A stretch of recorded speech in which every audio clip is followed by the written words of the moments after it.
Welcome back, Focus Learners. I am absolutely thrilled to have you here for today's explainer.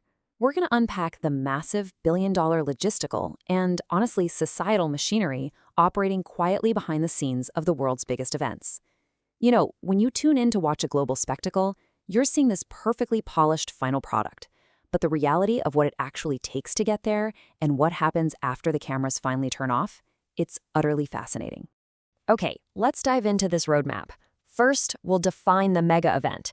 Second, the economic wins. Third, those hidden social costs. Fourth, the security mandate. And finally, sustainable legacy. Section 1, defining the mega event. More than just a game. Seriously, just imagine the sheer scale required to host literally millions of people descending upon your city all at once. To truly grasp this, we have to recognize that we aren't just talking about a couple of sporting matches or cultural festivals here. These are high-stakes urban interventions. By definition, a mega event is a short-term occurrence, lasting maybe a few weeks tops, but it carries permanent, enduring consequences for the host city's built environment. We are talking about occasions that mandate well over $1 billion in infrastructure investment alone, all while commanding the absolute attention of the global media landscape. Now, what's really interesting about this slide is how urban planners actually categorize these spectacles. They use an event classification matrix based on staggering billions in costs, tickets sold, and reach. Notice the scale here. We have the L category, which is a major event costing over $1 billion and attracting over 500,000 visitors. Then we scale up to the XL mega event costing over $5 billion. But right at the top, we have the XXL category, what experts literally call a giga event. These are massive transformations that cost over $10 billion and sell over 3 million tickets. The financial commitment at that top tier is just phenomenal. The appeal of these things is completely undeniable. The dramatic character and international significance on display go far beyond athletics. This is a massive official cultural showcase. Events of this magnitude have a unique power to unite millions of viewers globally, totally cutting across cultural and national boundaries to create a shared global experience. Section 2, the allure, economic wins and global glamour. This number perfectly captures the commercial gravity we're dealing with, $7.75 billion. That staggering figure represents just one specific broadcast deal. It's the reported value of the IOC's agreement with NBC for the United States broadcasting rights alone, covering the Olympic Games from 2024 through 2032. That really puts into perspective just how incredibly valuable these international broadcasts actually are. And the dizzying corporate investments definitely don't stop there. Think about the Super Bowl. Brands are currently paying over $7 million for just 30 seconds of airtime. Let's break that down. That's about $230,000 per second of a celebrity eating a potato chip. They use humor, high-profile appearances, and highly emotional storytelling to capture global attention during these tightly choreographed spectacles. It is a prime example of massive commercial appeal, driving the entire engine of a mega event. So, what's the actual pitch to the host city? Well, organizers highlight a very attractive list of major wins. They aggressively project sustained tourism growth, promising that global visitors will flood the local economy, spending big on hotels and food. They promise major, long-lasting infrastructure upgrades. Think gleaming new mass transit systems. They offer glamorous global media coverage that portrays the city as highly innovative and welcoming. On top of that, they tout immediate job creation in construction and hospitality, and really emphasize the well-being boosts that come from a community unified by immense civic pride.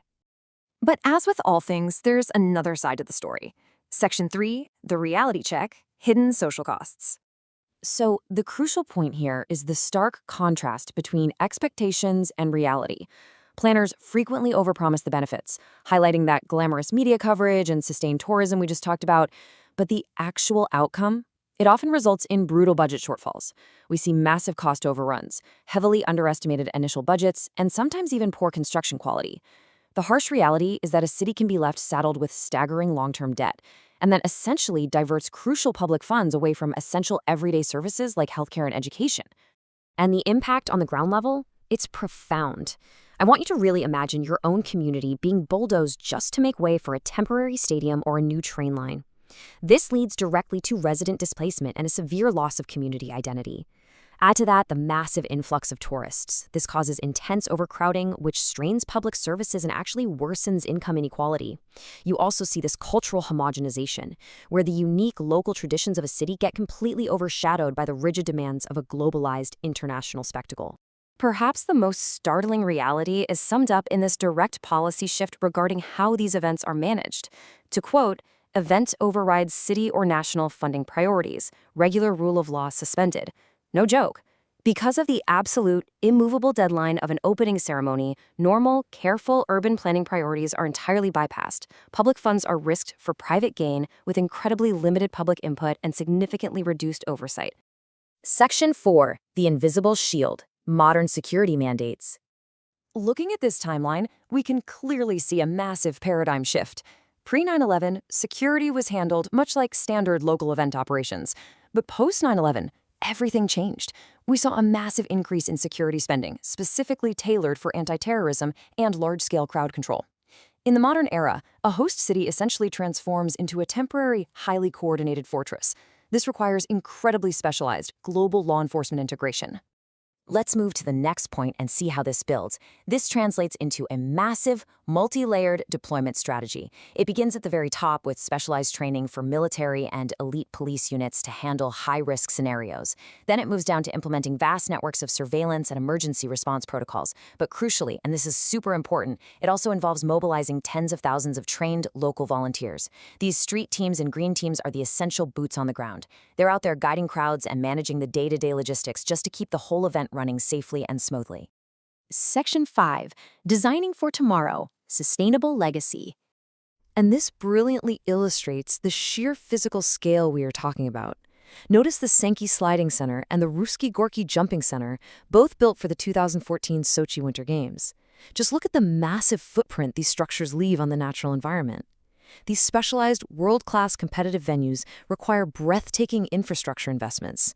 I mean, literally carving tracks out of mountainsides and constructing towering jumps. Because of that immense footprint, modern planners absolutely have to adopt a more forward-looking philosophy, build for legacy and adapt for game time. We have to stop building single-use megastructures that are just abandoned the second the event ends. Instead, the focus must be on environmental sustainability, utilizing eco-friendly materials to minimize that massive carbon footprint. Crucially, these venues must be designed with flexibility in mind right from the start, ensuring they can be easily adapted to serve the local community as multi-purpose spaces long after the international tourists leave. Which leaves us with this final, incredibly important question to consider.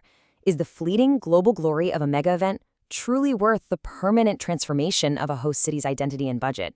It's a delicate balance for any city to strike, weighing that billion-dollar glamour against some really heavy social and economic realities. I hope this explainer has given you the structural framework to look critically at the next giga event that takes over our screens. Keep analyzing, keep asking questions, and I will see you in the next explainer.